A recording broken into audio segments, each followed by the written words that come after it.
Kumar SRS। तो आज हम लोग स्टार्ट करने जा रहे हैं इलेक्ट्रोकेमिस्ट्री लेक्चर नंबर 15। इससे पहले हमने इलेक्ट्रोलिटिक कंडक्शन क्या होता है, उससे रिलेटेड जो टर्म्स यूज करते हैं वो क्या होते हैं, उनके बारे में हमने डिटेल स्टडी कर लिया था। आज जो हम लोग डिस्कस करेंगे वो बेसिकली डिस्कस करेंगे variation of conductance, conductivity, molar conductivity और equivalent conductivity with dilution. Dilute करने पर इन सब पे कैसा इम्पैक्ट पड़ता है ये हम लोग डिस्कस करेंगे और बहुत इंपॉर्टेंट है। ठीक है, right down the heading variation of conductance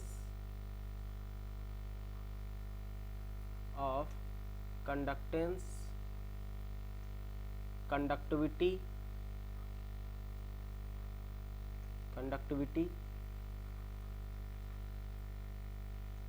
molar conductivity and equivalent conductivity with dilution. Dilution के साथ ये सारी चीजें कैसे वैरी करती हैं हम लोग वो देखेंगे। डाइल्यूशन मतलब सॉल्वेंट को और कंसंट्रेशन कम करने पे, या फिर बोले तो और ज़्यादा पानी मिलाने पे। तो डाइल्यूशन के साथ ये सारी चीज़ें कैसे चेंज करती हैं वो हम लोग वन बाय वन देखेंगे। सबसे पहले हम लोग देखेंगे कंडक्टेंस। कंडक्टेंस पे क्या इम्पैक्ट पड़ता है जब हम इलेक्ट्रोलाइट क्या करते हैं, डाइल्यूट करते हैं, तो उसकी कंडक्टेंस पे क्या इम्पैक्ट पड़ेगा। ओके, तो बेसिकली फर्स्ट हम लोग डिस्कस करने जा रहे हैं कि कंडक्टेंस पे डाइल्यूशन का क्या इम्पैक्ट पड़ेगा। लिख लो, फिर आगे हम लोग डिस्कस करते हैं। बहुत ध्यान से समझना, ठीक है, बहुत इंपॉर्टेंट चीज़ है और बहुत सिंपल भी चीज़ है। एक बार समझ में आ गई बस खत्म। तो लिख लो कंडक्टेंस ऑफ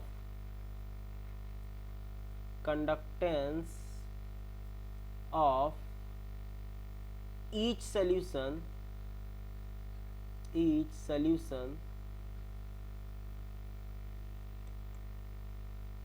देखो, अब इलेक्ट्रोलाइट आपका दो तरह के हो सकता है, स्ट्रॉन्ग इलेक्ट्रोलाइट या वीक इलेक्ट्रोलाइट। स्ट्रॉन्ग इलेक्ट्रोलाइट जो 100% आयोनाइज होता है या डिसोसिएट होता है, वीक इलेक्ट्रोलाइट जो 100% डिसोसिएट नहीं होता है। तो ब्रैकेट में चाहो तो लिख दो जो आपका सोल्यूशन है वो आपका कैसा भी हो सकता है, वेदर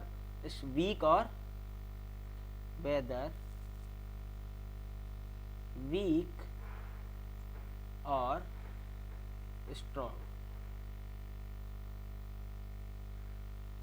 तो जो आपका सोल्यूशन है वो आपका स्ट्रॉन्ग इलेक्ट्रोलाइट भी हो सकता है और वीक इलेक्ट्रोलाइट भी हो सकता है। Conductance of each solution will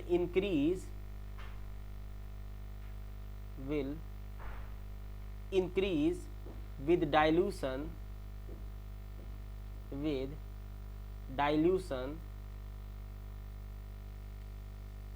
and reason for both are different। इसका मतलब ये है कि इलेक्ट्रोलाइट आपका चाहे वीक हो चाहे स्ट्रांग हो, डाइल्यूट करेंगे तो उसका कंडक्टेंस बढ़ेगा ही बढ़ेगा। बस स्ट्रांग के केस में रीजन दूसरा है और वीक के केस में रीजन दूसरा है। दोनों केसेस में रीजन अलग अलग है, लेकिन दोनों केसेस में कंडक्टेंस आपका बढ़ेगा ही बढ़ेगा। तो दोनों केस में क्या क्या रीजन है हम जरा वो देख लेते हैं एक बार। ओके, तो देखते हैं हम लोग। अगर हम लोग बात करें किसकी, वीक इलेक्ट्रोलाइट की, फॉर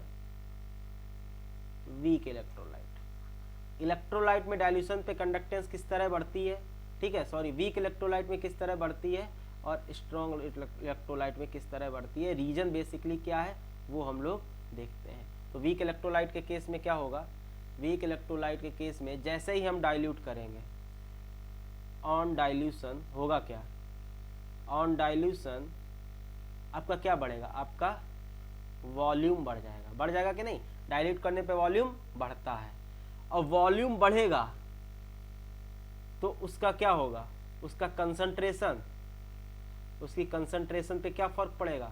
वॉल्यूम बढ़ता है तो कंसंट्रेशन घट जाती है। ध्यान रखना, वॉल्यूम बढ़ जाएगा, कंसंट्रेशन घट जाएगी। और जब वॉल्यूम बढ़ता है वीक इलेक्ट्रोलाइट के केस में, वॉल्यूम बढ़ाने पे उसका जो अल्फा होता है, डिसोसिएशन कांस्टेंट होता है, वो भी आपका बढ़ जाता है। डाइल्यूट करने पे किसी भी सोल्यूशन का अल्फा इंक्रीज होता है, ठीक है ना, वो ज़्यादा टूटने लगता है वीक इलेक्ट्रोलाइट के केस में। जब ज़्यादा ब्रेक करेगा, ध्यान से देखना, जब ज़्यादा ब्रेक करेगा तो नंबर ऑफ आयंस बढ़ेंगे कि घटेंगे। ज़्यादा ब्रेकिंग होगी, पहले 10 मॉलिक्यूल टूट रहे थे, अब 20 मॉलिक्यूल टूटने लगेंगे, तो नंबर ऑफ आयंस आपके क्या हो गए, तो नंबर ऑफ आयंस भी आपके बढ़ेंगे। और जैसे ही नंबर ऑफ आयंस बढ़ेंगे, बेसिकली इलेक्ट्रिसिटी कंडक्ट कौन करता है, यहाँ पे आयंस ही करते हैं, तो नंबर ऑफ आयंस बढ़ेंगे तो इसीलिए आपका कंडक्टेंस भी बढ़ेगा। तो ये रीज़न है किसके केस में, वीक इलेक्ट्रोलाइट के केस में। वीक इलेक्ट्रोलाइट के केस में क्या होता है, डाइल्यूट करने पे वॉल्यूम बढ़ता है, जिसकी वजह से अल्फा बढ़ता है। अल्फा बढ़ने पर नंबर ऑफ आयंस बढ़ते हैं, और नंबर ऑफ आयंस बढ़ने पर आपका कंडक्टेंस भी बढ़ता है। तो ये है वीक इलेक्ट्रोलाइट के केस में रीजन। सिमिलरली अगर स्ट्रॉन्ग इलेक्ट्रोलाइट के केस में रीजन देखें, फॉर स्ट्रॉन्ग इलेक्ट्रोलाइट, एक में right down the heading, strong electrolyte में ऐसा क्या हो जाता है, स्ट्रॉन्ग इलेक्ट्रोलाइट का मतलब अल्फा हमेशा इसका 1 होगा, क्योंकि इसके सारे के सारे आयंस हमेशा टूटते ही हैं, ठीक है, स्ट्रॉन्ग इलेक्ट्रोलाइट। तो इस केस में क्या होती चीज़ें, जरा वो भी देख लेते हैं। अगेन स्ट्रॉन्ग इलेक्ट्रोलाइट मतलब 100% आयनाइजेशन या 100% आयनाइज, ठीक है, एट ऑल कंसंट्रेशन, हमेशा एट ऑल कंसंट्रेशन, चाहे कंसंट्रेशन इसकी बढ़े चाहे इसकी घटे। हाँ, अगर कंसंट्रेटेड सोल्यूशन होगा, अगर ज़्यादा कंसंट्रेटेड सोल्यूशन होगा, अगर आपका कंसंट्रेटेड सोल्यूशन होगा, कंसंट्रेटेड सोल्यूशन, या फिर हम उसकी कंसंट्रेशन बढ़ाएंगे सोल्यूशन की, तो क्या होगा, जो डेंसिटी होगी आयंस की, डेंसिटी ऑफ आयंस वो भी बढ़ जाएगी। कंसंट्रेटेड सॉल्यूशंस की डेंसिटी क्या होगी, बढ़ेगी। बस बेसिकली क्या होगा, जो उसके चार्ज मॉलिक्यूल होंगे वो पास पास होंगे, और जब उनका कंसंट्रेशन बढ़ेगा तो वो पास पास में होंगे, तो उसकी वजह से उनमें अट्रैक्शन फोर्स क्या होगा, वो भी ज़्यादा होगा, ठीक है, क्या होगा, वो भी ज़्यादा होगा। तो ये बात समझ गए। सॉल्यूशन जितना ज़्यादा कंसंट्रेटेड होगा उतना ज़्यादा आयंस जो पास पास होंगे उसमें अट्रैक्शन फोर्स लगेगा, प्लस माइनस आयंस होंगे, कैटायन और एनायंस उतने पास पास होंगे, और उस अट्रैक्शन फोर्स की वजह से उनकी जो मोबिलिटी है या फ्लो करने की टेंडेंसी है वो कम होगी। और वहाँ पर अगर सोल्यूशन हमारा डायल्यूट है, अगर डायल्यूट सोल्यूशन है तो देखो डायल्यूट सोल्यूशन में क्या होगा, डायल्यूट सोल्यूशन में क्या होगा, density of ions, density of ions क्या हो जाएगी, वो कम हो जाएगी, मतलब आयंस जो होंगे दूर दूर होंगे, कम डेंस होंगे, उसकी वजह से क्या होगा, तो उसमें जो आयंस, जैसे मान लो अगर ये कैटायन है तो कुछ ऐसा आयन होगा, तो ये जो अट्रैक्शन फोर्स है इनके में, जो इलेक्ट्रोस्टैटिक फोर्स है या अट्रैक्शन फोर्स है वो लूज हो जाएगा, जिसकी वजह से ये इलेक्ट्रॉन इजीली मूव कर पाएंगे। तो रीजन आंसर दोनों का सेम है कि जब डाइल्यूट करेंगे तो कंडक्टेंस जो होती है वो इलेक्ट्रोलाइट की बढ़ती है, चाहे वो स्ट्रॉन्ग इलेक्ट्रोलाइट हो चाहे वो वीक इलेक्ट्रोलाइट हो। बट स्ट्रॉन्ग इलेक्ट्रोलाइट के केस में क्या होता है, जब हम लोग आयनाइज करते हैं तो अल्फा बढ़ता है, अल्फा सॉरी वीक इलेक्ट्रोलाइट के केस में, वीक इलेक्ट्रोलाइट के केस में जब हम लोग डाइल्यूट करते हैं तो अल्फा बढ़ता है, उससे नंबर ऑफ आयंस बढ़ते हैं, उससे उसका कंडक्टेंस बढ़ता है। बात समझे कि नहीं। स्ट्रॉन्ग इलेक्ट्रोलाइट के केस में अल्फा तो हमेशा 1 होता है, क्योंकि हमेशा 100% आयोनाइज होता है एट ऑल कंसंट्रेशन, कोई भी कंसंट्रेशन हो हमेशा 100% आयोनाइज होता है। तो कंसंट्रेटेड, जितना ज्यादा कंसंट्रेटेड सोल्यूशन होगा, जिसकी कंसंट्रेशन जितनी बढ़ाओगे उतना ज्यादा उसका डेंसिटी बढ़ेगा। डेंसिटी मतलब डेंस हो जाएगा, आयंस पास पास होंगे, जितना पास पास होगा उसमें अट्रैक्शन फोर्स उतना ज्यादा होगा, जिसकी वजह से वो मूव नहीं कर पाएंगे, इजीली फ्लो नहीं कर पाएंगे, ठीक है। सोल्यूशन जितना डाइल्यूट हो जाएगा उसकी डेंसिटी आयंस की होगी वो कम होती चली जाएगी, और जितनी आयंस की डेंसिटी कम हो जाएगी उतना वो दूर दूर होंगे, उतना कम अट्रैक्शन फोर्स होगा, और उतना कम अट्रैक्शन, जितना कम अट्रैक्शन फोर्स होगा उतना ज़्यादा वो इजीली मूव कर पाएंगे, फ्लो कर पाएंगे, जिसकी वजह से उसकी कंडक्टेंस जो होगी वो बढ़ेगी। तो ये होगा दोनों के अलग अलग रीजन। तो ये पॉइंट एकदम क्लियर हो गया होगा। अब हम लोग डिस्कस, ये कंडक्टेंस पे क्या होता है डायलेशन का इम्पैक्ट ये देख चुके हैं। अब हम लोग डिस्कस करेंगे कंडक्टिविटी पे क्या इम्पैक्ट करेगा। दूसरा हम लोग देखेंगे कंडक्टिविटी पे क्या इम्पैक्ट करता है। डायलेट करने पर जो कंडक्टिविटी होती है, basically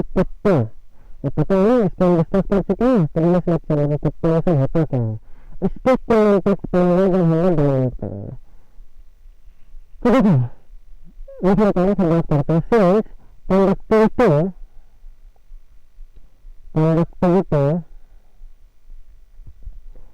is the conductance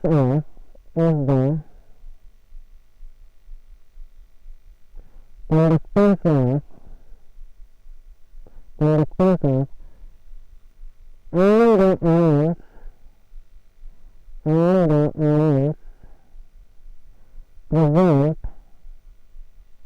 ions present in one of solution तो अगर मैं कंडक्टिविटी होती क्या कि सॉल्यूशन कितने आयंस प्रेजेंट है और डिवाइड करेंगे तो पर ml नंबर ऑफ आयंस क्या करेंगे कम हो जाएंगे। जितना अगर डिवाइड करेंगे तो एक ml में जो आयंस थे वो कम हो जाएंगे। तो number of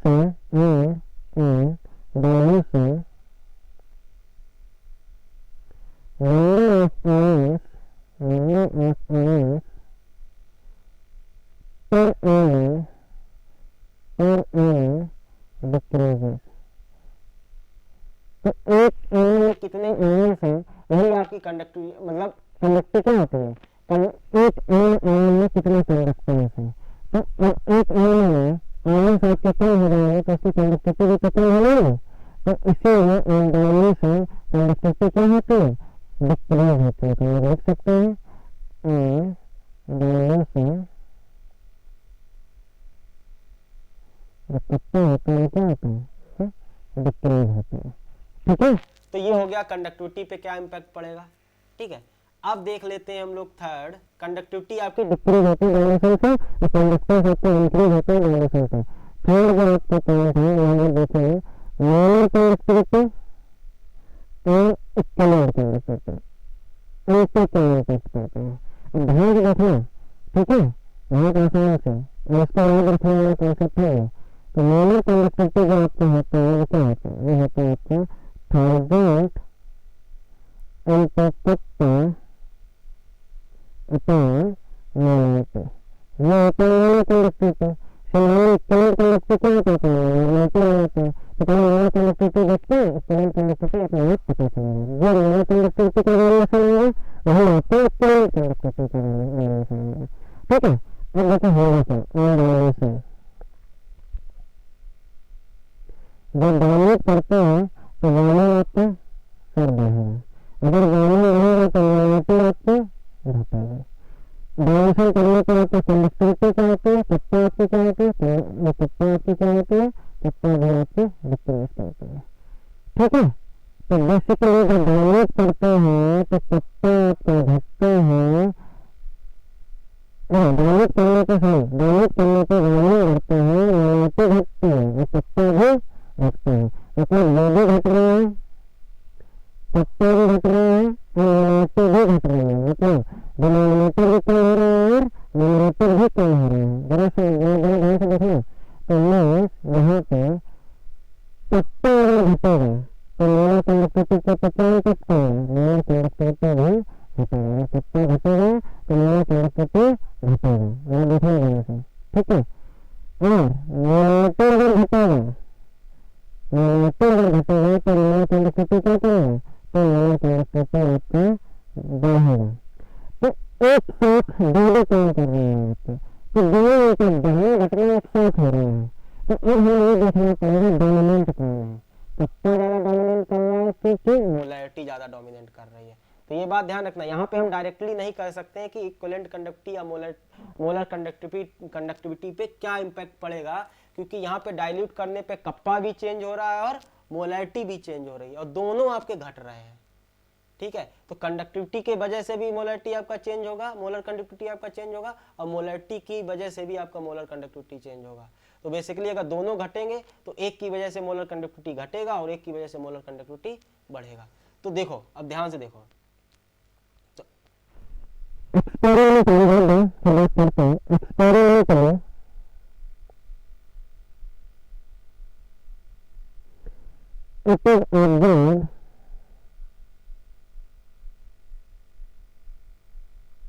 it is observe that effect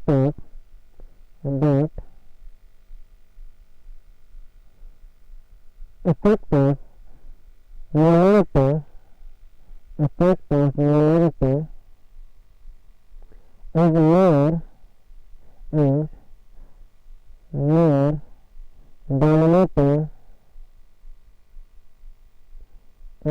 dominating as compared to conductivity. The experiment So molar conductivity and equivalent conductivity increases with increase dilution या फिर with increase with on dilution. अरे यार हो क्या गया हमको, ठीक है, इंक्रीज विद ऑन डाइल्यूशन. क्या होता है यहाँ पे, जो मोलैरिटी है वो आपका डोमिनेटिंग फैक्टर है. तो मोलैरिटी अगर आप क्या करोगे, मोलैरिटी डाइल्यूट करने पे मोलैरिटी आपकी घटेगी. अगर मोलैरिटी आपकी घटेगी तो आपका ये मोलर कंडक्टिविटी आपका क्या होगा, ये बढ़ेगा. तो वही लिखा है, सो मोलर कंडक्टिविटी और equivalent conductivity increases on dilution. क्यों? क्योंकि मोलैरिटी आपकी जो है वो आपकी डाइल्यूट करने पे घटती है. तो ये बात आप समझ गए. तो यहाँ से अगर हम याद कर रहे हैं, यहाँ से ध्यान देखें तो on dilution,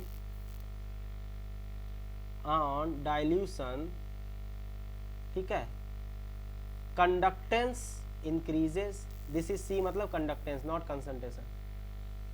conductivity decreases, molar conductivity और equivalent conductivity also increases.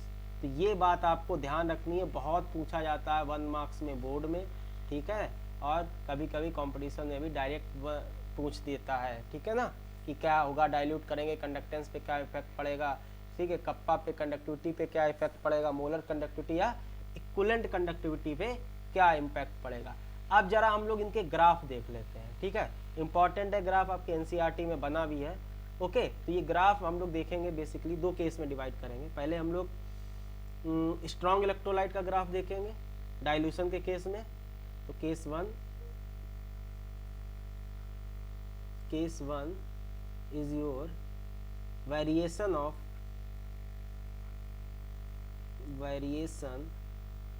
Of molar conductivity with concentration for strong electrolyte. strong electrolyte मतलब अल्फा 1, मतलब 100% आयोनाइज होगा ये एट एवरी कंसंट्रेशन. तो इसका अल्फा क्या होता है, वो अल्फा होता है आपका 1 होता है. तो इसका अगर ग्राफ बनाएंगे तो ये हो गया हमारा y axis, this is our x axis, ठीक है. y एक्सिस पे हमने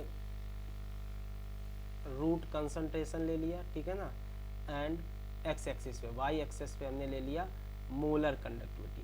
अब देखो जैसे जैसे मतलब डाइल्यूशन अगर बढ़ेगा तो कंसंट्रेशन आपकी क्या होगा, कंसंट्रेशन आपकी घटेगा. अगर कंसंट्रेशन बढ़ेगा आपका तो डाइल्यूट मतलब वॉल्यूम कम कर रहे हैं हम लोग, ठीक है ना. तो कंसंट्रेशन के रिस्पेक्ट में आपका मोलर कंडक्टिविटी कैसे चेंज होता है, ठीक है ना.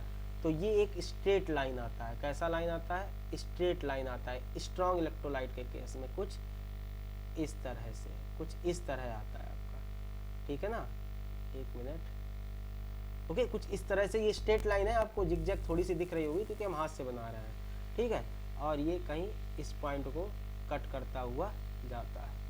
अब जिस पॉइंट पे ये कट करता है, इस पॉइंट को बोलते हैं molar conductivity lambda m not, या फिर लैम्डा m नॉट, या फिर इसको लैम्डा m नॉट बोलते हैं, या फिर लैम्डा m की पावर इनफाइनाइट. ऐसे पावर नहीं मतलब इनफाइनाइट, मतलब इसका मतलब है कि molar conductivity at infinite dilution, मतलब खूब सारा पानी मिला दिया, ठीक है, तब उसकी जो मोलर कंडक्टिविटी होगी वो मैक्सिमम होगी. मैक्सिमम मोलर कंडक्टिविटी कब होती है? जब डाइल्यूशन कैसा होता है? इनफाइनाइट होता है। या तो कभी आपकी एनसीईआरटी में शायद डॉट लगा है, आपको इसको भी ऐसे भी रिप्रेजेंट कर सकते हैं और इसको बहुत सी बुक्स में ऐसे भी रिप्रेजेंट किया जाता है, नॉट या फिर इनफाइनाइट का साइन। तो इसका मतलब है molar conductivity at infinite dilution, पर उससे ज़्यादा डाइल्यूट नहीं कर सकते। और उस केस में स्ट्रॉन्ग इलेक्ट्रोलाइट या कोई भी इलेक्ट्रोलाइट होगा, उसका जो मोलर कंडक्टिविटी वो क्या बोलते हैं, हाँ, जो आपका मोलर कंडक्टिविटी होगा वो क्या होगा? वो हाईएस्ट होगा, जिसको रिप्रेजेंट करेंगे लैम्डा एम नॉट या लैम्डा एम इनफाइनाइट। ठीक है, अब मान लो ये तो लेट सपोज अब एस, जैसे ये तो आपका आ गया कोई स्ट्रांग इलेक्ट्रोलाइट। ठीक है, अब मान लो अल्फा इसका तो 1 होगा, अब इससे ज़्यादा भी कोई स्ट्रांग है। ठीक है, स्ट्रांग के भी केस में भी स्ट्रांग होते हैं। तो मान लो अगर ये तो हो गया KCl सॉल्ट का, अगर आप HCl का ले लो तो HCl का आपके उसके ऊपर जाएगा, ये HCl का हो जाएगा। और ये सपोज कर लो ये KCl का है, पोटेशियम क्लोराइड, ये भी आपका 100% आयनाइज होगा, ये सॉल्ट है, ये आपका एसिड है। ठीक है ना, तो यहाँ ये जहाँ कट करेगा वो क्या होगा? Lambda am not of HCl। ये क्या है? Lambda am not of KCl। नहीं समझे? ये दिखा रहा है lambda am not of KCl, ये दिखा रहा है lambda am not of HCl। ये कैसे है? स्ट्रॉन्ग इलेक्ट्रोलाइट के केस में आपका ये बनता है। ठीक है, अगर यहाँ देखें, अगर हम लोग लेफ्ट साइड में जाएंगे, ऑन लेफ्ट साइड, अगर लेफ्ट साइड जाएंगे तो कंसंट्रेशन आपका क्या है? लेफ्ट साइड मतलब क्या है? लेफ्ट साइड मतलब आप वाई एक्सिस की तरफ जा रहे हैं या ओरिजिन की तरफ जा रहे हैं। ओरिजिन की तरफ जाएंगे तो कंसंट्रेशन आपका कम हो रहा होगा। कंसंट्रेशन कम हो रहा मतलब आपका मोलर कंडक्टिविटी जो है वो क्या हो रहा होगा? वो बढ़ रहा होगा। तो जब आपका जब यहाँ पे जब जीरो पे आ जाते हैं, कंसंट्रेशन जीरो मतलब है डाइल्यूशन आपका इनफाइनाइट है। कंसंट्रेशन जीरो मतलब ये 10 to 0 है, एग्जैक्टली जीरो पहुँचता नहीं है लेकिन टेंडिंग टू जीरो। अगर कंसंट्रेशन आपकी टेंडिंग टू जीरो है तो डाइल्यूशन वॉल्यूम क्या है आपका? टेंडिंग टू इनफाइनाइट है। वॉल्यूम मतलब डाइल्यूशन का बात कर रहे हैं। ठीक है ना, तो ऑन इनफाइनाइट डाइल्यूशन जो आपका मोलर कंडक्टिविटी होगा वही मैक्सिमम कंडक्टिविटी होगा किसी भी इलेक्ट्रोलाइट के लिए। तो अगर हम इसको लिख लें, ये इसका मतलब क्या है, ये टर्म आप लिख लो, एट इनफाइनाइट इट मीन्स है लिमिटिंग मोलर कंडक्टिविटी। इसको हम लोग लिमिटिंग मोलर कंडक्टिविटी भी बोलते हैं, लिमिटिंग मोलर। झेलना नहीं प्लीज, बहुत आसान है। ठीक है, बस एक बार 2-3 बार देखना, समझ में आ जाएगा। लिमिटिंग मोलर कंडक्टिविटी, इसी को भी हम लोग बोलते हैं और मोलर कंडक्टिविटी, और मोलर कंडक्टिविटी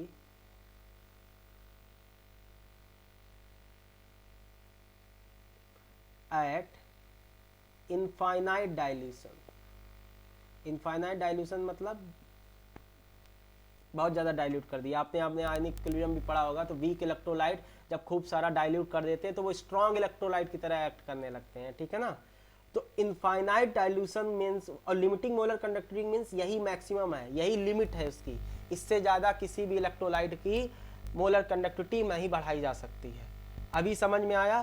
तो this is the graph of strong electrolyte, straight line आता है उसका। ठीक है, ये KCl का है, HCl उससे ज़्यादा, HCl उससे ज़्यादा एसिड है तो एसिड का उसके ऊपर आएगा, KCl आपका सॉल्ट है तो नीचे आएगा। ठीक है ना, ये आपको ग्राफ में ये आपको गिवन होगा कि कौन ऊपर आएगा कौन नीचे आएगा। ठीक है, okay.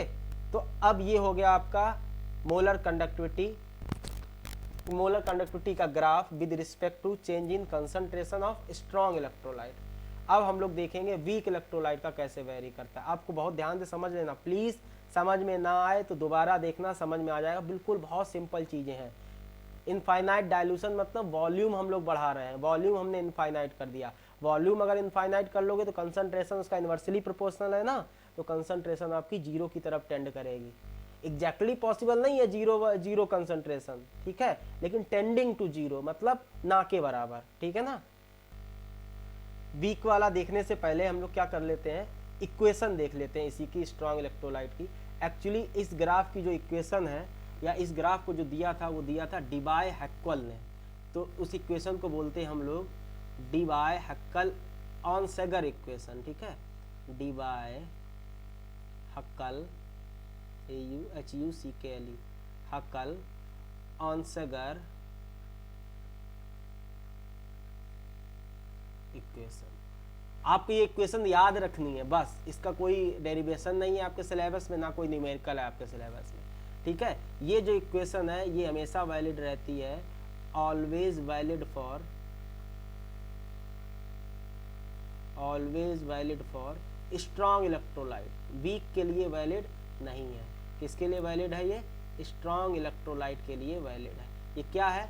Molar conductivity of any strong electrolyte is equal to molar conductivity of infinite dilution minus B root of concentration. This equation is known as Debye Huckel Onsager equation, ठीक है।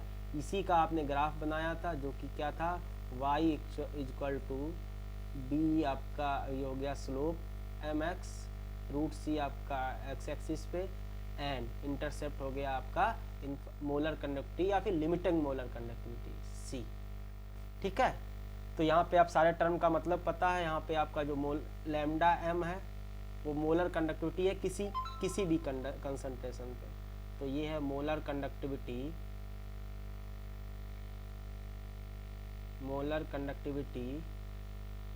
एट एनी कंसंट्रेशन,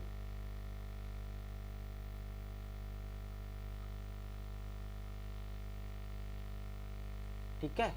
और लैम्डा m नॉट क्या है या infinite क्या है? Molar conductivity at infinite dilution, क्या है? Infinite dilution. C आपकी क्या है? C यहाँ पे कंसंट्रेशन है आपकी, क्या है? कंसंट्रेशन है। तो कंफ्यूज ना तो ना, यहाँ कंसंट्रेशन है, C कंडक्टेंस नहीं है। बच्चे कंफ्यूज हो जाते हैं, C मतलब कंडक्टेंस और कंसंट्रेशन। मैं बता रहा हूँ तो आप चाहो तो साइड में नोट कर लिया करो कब कंडक्टेंस होगा कब कंसंट्रेशन होगा। और जो B है यहाँ पे, B आपका कांस्टेंट है, ठीक है। B आपका कांस्टेंट है, कांस्टेंट ऑफ सॉल्वेंट, उस सॉल्वेंट का कांस्टेंट है जिस पे आप डाइल्यूट कर रहे हो, which takes into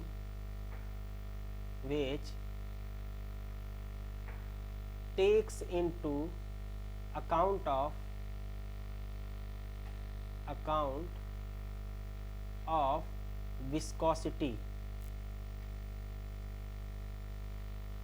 viscosity, and dielectric constant of solvent. बस आपको ये ध्यान रखना है। बेसिकली जो कांस्टेंट है वो आपका उसकी विस्कोसिटी और उसके डाइइलेक्ट्रिक कांस्टेंट पे डिपेंड करता है। तो ये हो गया जो मोलर कंडक्टिविटी हो गया और कंसंट्रेशन का ग्राफ हो गया स्ट्रॉन्ग इलेक्ट्रोलाइट के केस में, उसकी ये हो गई इक्वेशन। इसको बोलते हैं डिवाई-हक्कल-आंसगर इक्वेशन, हक्कल-आंसगर इक्वेशन, ठीक है ना। तो ये हो गया आपका केस 1, ठीक। अब देखते हैं case 2, in case of for weak electrolyte. तो write down the heading case 2। ये क्या है आपका? वेरिएशन ऑफ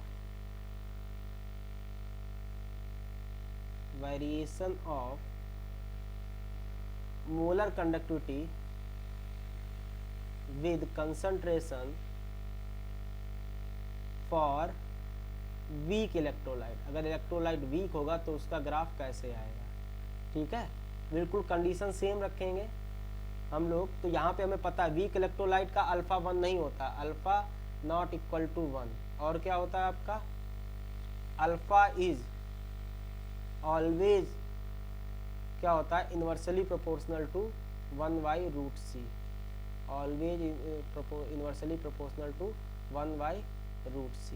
तो यहाँ से आपका जो मोलर कंडक्टिविटी हो जाएगा फॉर वो किसका? Directly proportional to alpha, directly proportional to alpha. जितना ज़्यादा अल्फा होगा उतनी ज़्यादा उसकी मोलर कंडक्टिविटी होगी, ठीक है। ये सारी चीज़ें आपको सब पता है, मैं डिस्कस कर चुका है। अब हम आते हैं ग्राफ पे।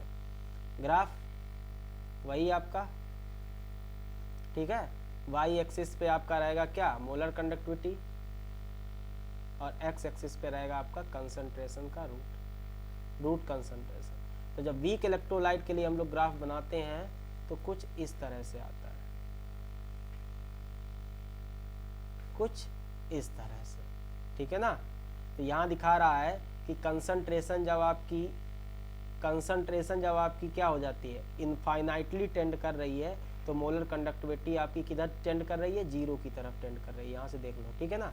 और जब आपकी कंसंट्रेशन जीरो की तरफ टेंड कर रही है तो मोलर कंडक्टिविटी कितनी टेंड कर रही है, इनफाइनाइटली टेंड कर रही है, या मोलर कंडक्टिविटी आपकी क्या हो जाएगी, वही limiting molar conductivity on infinite dilution पे। तो यहाँ पे भी इनफाइनाइट डाइल्यूशन पे जो मोलर कंडक्टिविटी हो जाएगी वो क्या हो जाएगी, लैम्डा एम नॉट, ठीक है। ये मान लो ये आपका एसिटिक एसिड का हो गया, लेट सपोज। अब आपसे पूछे फॉर्मिक एसिड का ग्राफ बनाओ, तो फॉर्मिक एसिड एसिटिक एसिड से तो स्ट्रॉन्ग ही है, तो उसका थोड़ा ऊपर बनेगा, ठीक है ना। है वीक एसिड लेकिन उसका अल्फा इससे ज़्यादा है, तो ये हो जाएगा आपका फॉर्मिक एसिड का, इसका HCOOH, ओके, क्योंकि ये स्ट्रॉन्गर देन CH3COH है। तो ये हो गए ग्राफ कंसंट्रेशन के साथ कैसे वैरी करेंगे स्ट्रॉन्ग इलेक्ट्रोलाइट और वीक इलेक्ट्रोलाइट को। तो प्लीज़ आप लोग ध्यान से समझना, जो चीज़ समझ में ना आए हमको ज़रूर बताना, ठीक है ना, या 2-3 बार वीडियो देखना, सब क्लियर हो जाएगा। नहीं तो आप आराम से हमसे डाउट पूछो कि कौन सी चीज़ समझ में नहीं आई है। जैसे जैसे चैप्टर बढ़ेगा वैसे वैसे दिक्कतें आना भी स्टार्ट हो सकती हैं। रीज़न क्या है, चीज़ें थोड़ी एडवांस होती चली जाएंगी। और बस 2-3 लेक्चर में आपका इस लेवल से ये चैप्टर भी आपका कंप्लीट हो जाएगा। ये लास्ट पार्ट चल रहा है आपका इलेक्ट्रोकेमिस्ट्री का। तो अब आगे हम लोग देखेंगे क्या, Kohlrausch law, one of the most important law. और इस टॉपिक में ये आपका सबसे इम्पॉर्टेंट लॉ है इलेक्ट्रोलिटिक कंडक्शन में। क्या होगा आपका, Kohlrausch law. Right down the heading, Kohlrausch law, KOHLRAUSCH,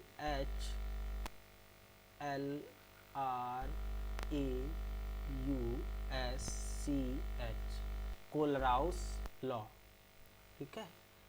this law is very important, बहुत इंपॉर्टेंट लॉ है। काफ़ी न्यूमेरिकल्स आते हैं, काफ़ी क्वेश्चंस आते हैं, डायरेक्ट भी आपसे पूछा जा सकता है, ठीक है। तो पहले लिख लेते हैं, फिर देखते हैं इसमें क्या है। लिखिए, eight infinite dilution,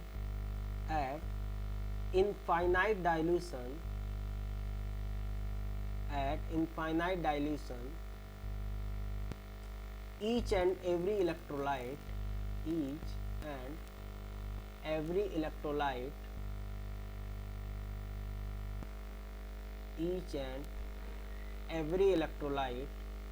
is 100% dissociated,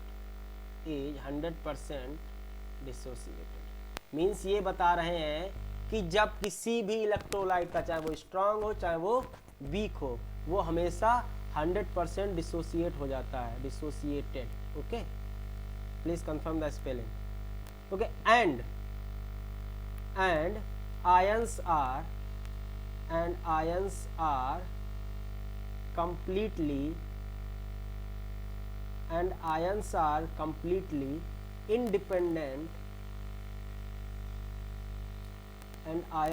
completely independent from each other।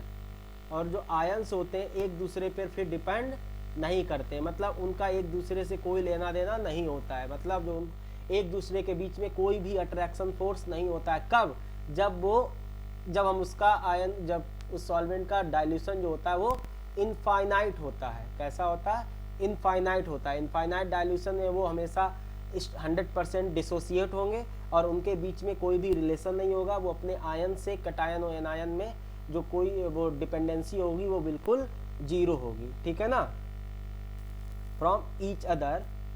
So limiting equivalent conductivity, so limiting equivalent conductivity, limiting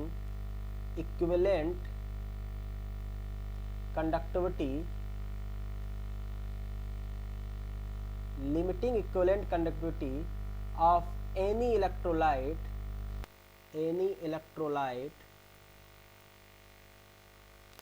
will be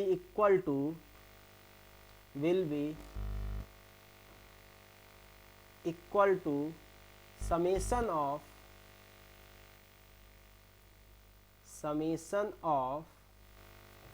limiting equivalent conductivity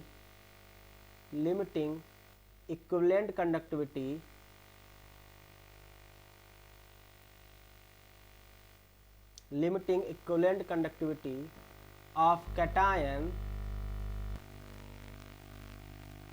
and anion. बात समझो, देखो ये बेसिकली बोल रहे हैं कोलराउस सर कि जब भी किसी इलेक्ट्रोलाइट का हम लोग इनफाइनाइट डाइल्यूशन करते हैं तो वो 100% डिसोसिएट हो जाता है, पहली बात। दूसरी बात, तो उनके कैटायन और एनायन एक दूसरे पे डिपेंड नहीं करते हैं, इंडिपेंडेंट हो जाते हैं। तो फिर ये बोल रहे हैं तो जो उसकी लिमिटिंग इक्विवेलेंट कंडक्टिविटी होगी किसी भी इलेक्ट्रोलाइट की, तो वो उसके जो लिमिटिंग इक्विवेलेंट कंडक्टिविटी होगी इनफाइनाइट, लिमिटिंग मतलब क्या होता है, molar equivalent conductivity of infinite dilution, यही बताया था। तो वो जो होगी उसके कैटायन की limiting conductivity equivalent conductivity plus anion की इक्विवेलेंट कंडक्टिविटी के सम के बराबर होगी।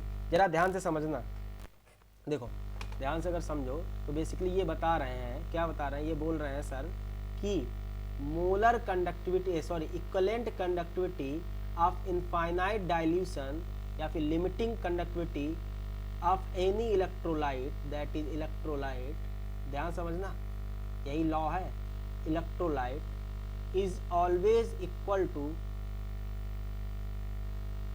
Limiting equivalent conductivity of cation C मतलब cation plus limiting equivalent conductivity of anion. तो ये है कौन सा, कोलराउस लॉ। ठीक है, जब कैटायन और एनायन की कंडक्टिविटी की बात करते हैं तो हम लोग लैम्डा कुछ इस तरह लिखते हैं, ठीक है, जो रियल वाला लैम्डा होता है। जब पूरे इलेक्ट्रोलाइट की बात करते हैं तो कुछ इस तरह लिखते हैं ताकि आप डिफरेंस समझ सको।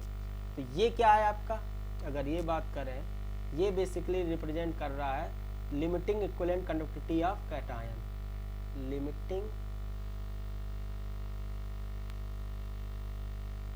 Equivalent conductivity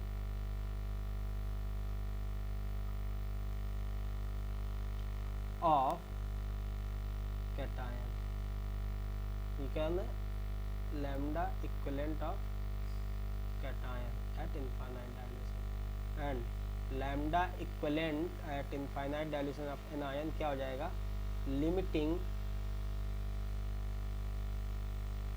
equivalent conductivity of anion. तो ये हो गया हमारा क्या, कोलराउस लॉ। तो ध्यान से समझो, बेसिकली इन्होंने कहा था जब इनफाइनाइट डाइल्यूशन पे किसी भी इलेक्ट्रोलाइट का लिमिटिंग कंडक्टिविटी इक्विवेलेंट कंडक्टिविटी होता है वो उनके कैटायन और एनायन के लिमिटिंग इक्विवेलेंट कंडक्टिविटी के सम के बराबर होता है। क्यों, क्योंकि उनके आयंस में अब कोई डिपेंडेंसी नहीं रह गई है, दोनों क्या है, एक दूसरे पे इंडिपेंडेंट है कैटायन और एनायन में।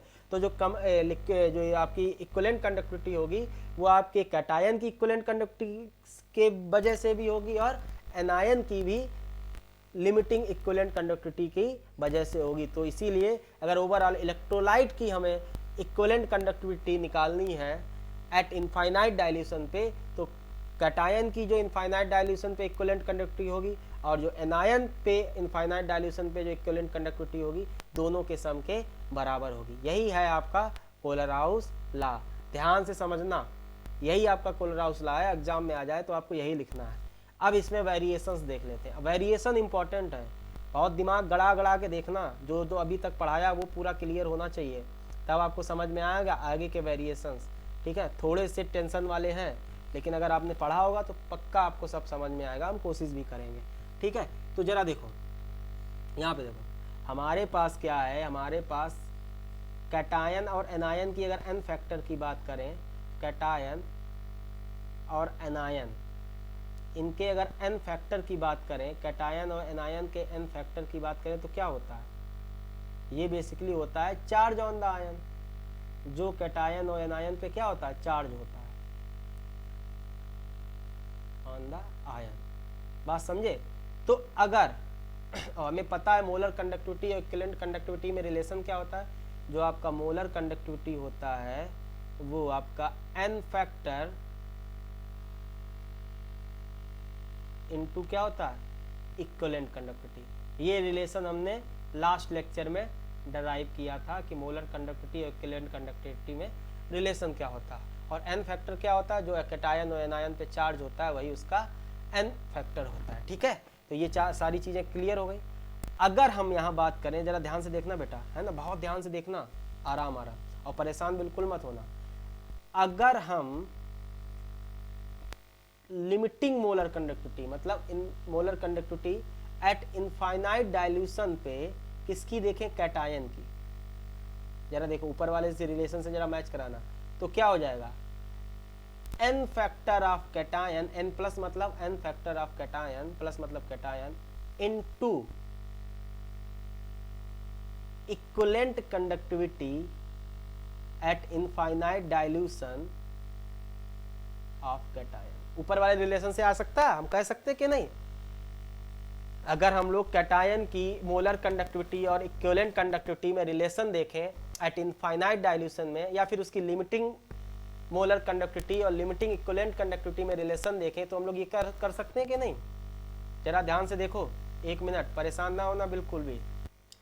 सिमिलरली अगर हम लोग एनायन का देखें तो एनायन का आ जाएगा मोलर कंडक्टिविटी या limiting molar conductivity of anion is equal to n factor of anion, n minus means n factor of anion into limiting equivalent conductivity of anion.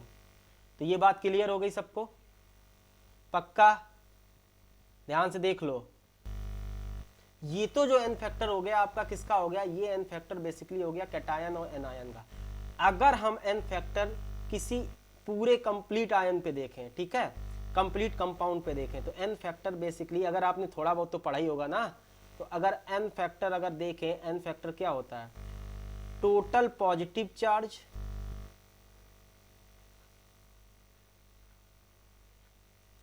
या फिर अगर और टोटल निगेटिव चार्ज। किसी ionic compound पे अगर हम लोग n फैक्टर देखें तो टोटल पॉजिटिव चार्ज और टोटल निगेटिव चार्ज, ये आता है n factor.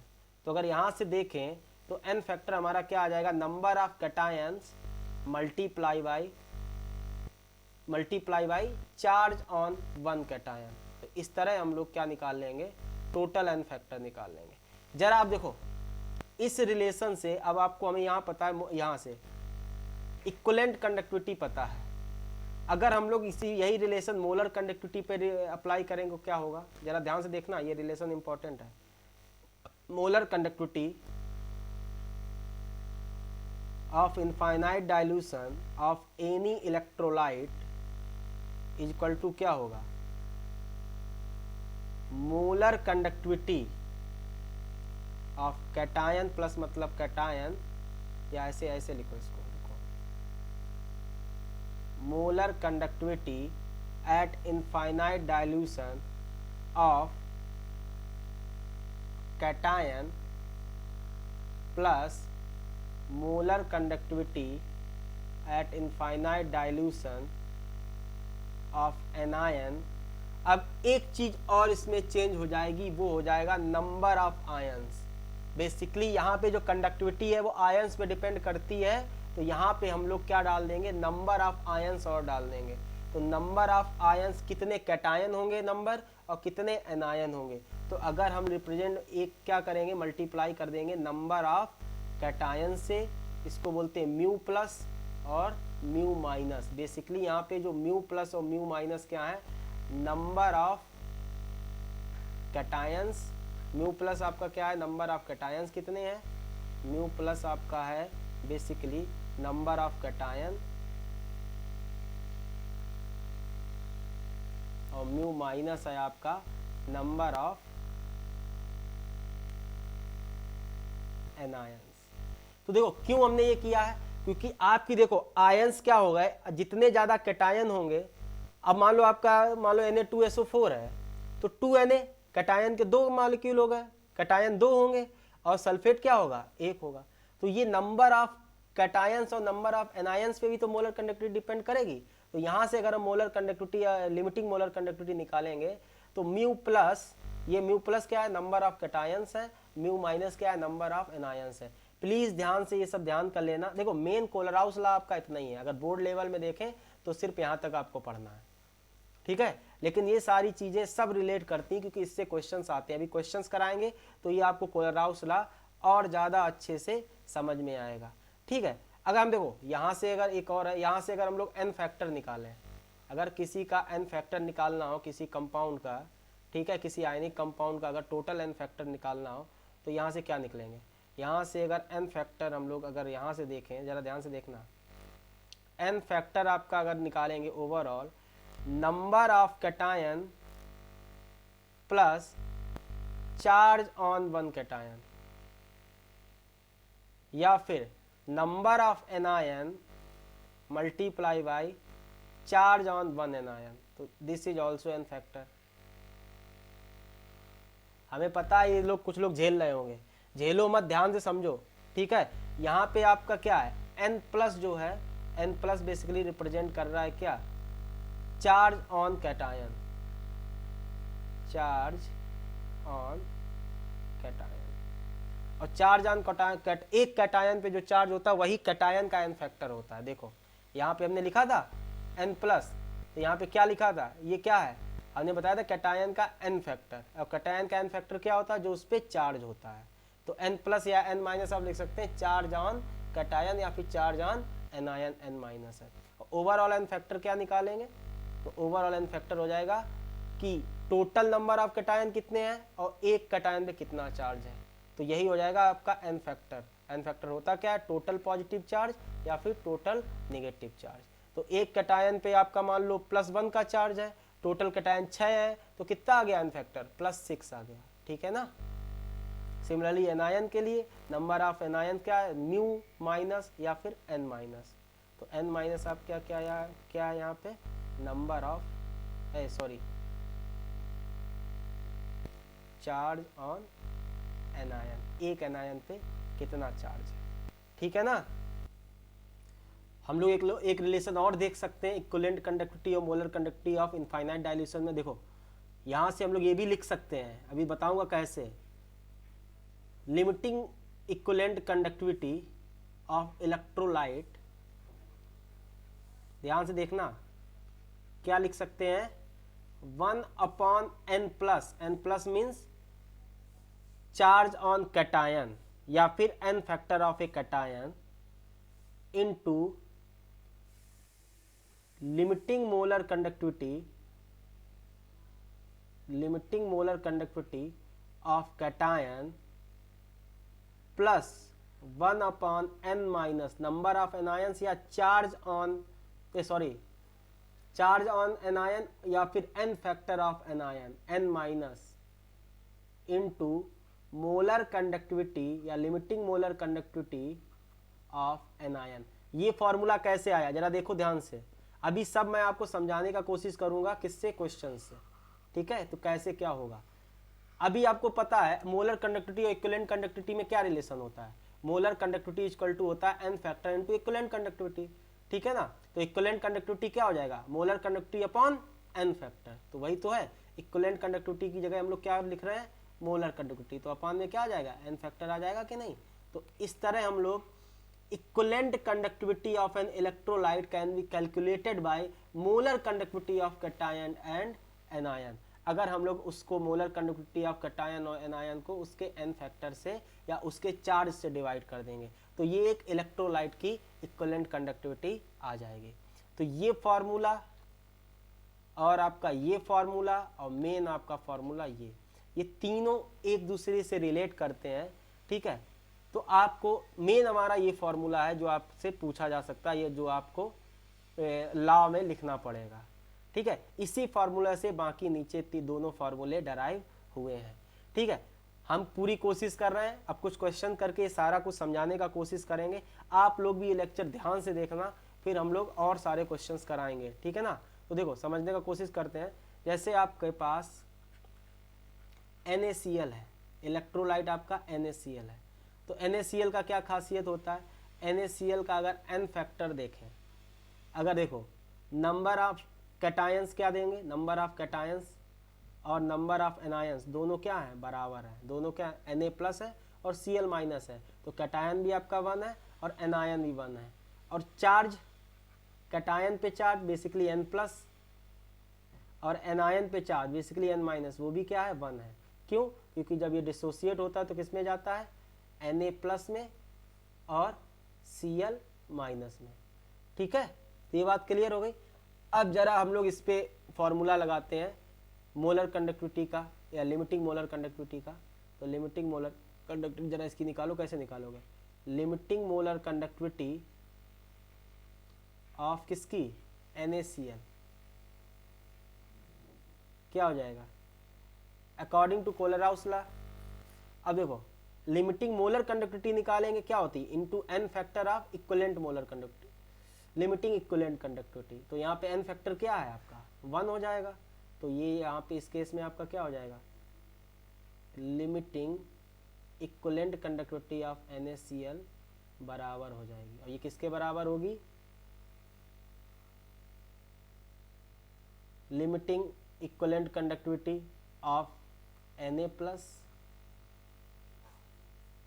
Plus limiting equivalent conductivity of Cl minus. क्यों? क्योंकि यहाँ पे जो n फैक्टर वाला कॉन्सेप्ट है वो क्या आ रहा, 1 आ रहा है। आप चाहे म्यू प्लस n माइनस करो वो भी आपका 1 आएगा, क्योंकि आपका कैटायन भी एक है और उस पर चार्ज भी आपका एक है।